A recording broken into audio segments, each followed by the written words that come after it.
ஏன்னா நான் இங்கே டிஎஃப்டி வர்ற வரைக்கும் தஞ்சாவூர் தான் நான். ஸோ டிஎஃப்டிக்கு தான் நான் ஃபஸ்ட் டைம் சென்னை இங்கே வர்றேன்.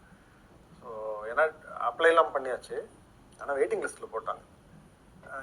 ஏன்னா நான் இன்டர்வியூ வரும்போதே நான் பார்த்துட்டேன் எப்படி பசங்க வந்திருக்காங்கன்னு. மோஸ்ட்லி எல்லாம் +2 முடிச்சுட்டு வந்திருந்தாங்க, இல்லை வேறு டிகிரி முடிச்சுட்டு வந்திருந்தாங்க. நான் விஸ்காம் முடிச்சுட்டு வந்தேன். ஸோ நான் ரொம்ப திமிராக இருந்தேன், நமக்கு ஈஸியாக கிடச்சிடும். மெய்யழகன்ல அருள்மொழி கேரக்டர் நான் தான்.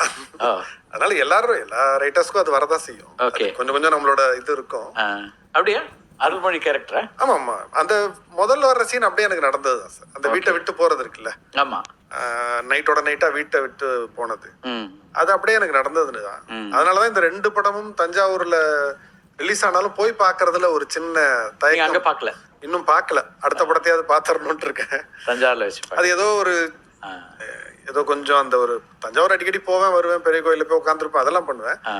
அந்த தியேட்டர்ல போய் பாக்குறதுல ஏதோ ஒரு தயக்கம் இருந்துகிட்டே இருக்கு. போனோம் ஒரு இரவுல அங்கிருந்து வெளியே இருந்தீங்க. இப்ப எதிர்பாராத ஒரு இரவு வேற. ஒரு திட்டமிட்டு செஞ்சது கிடையாது. திடீர்னு அப்பா சொன்னாரு.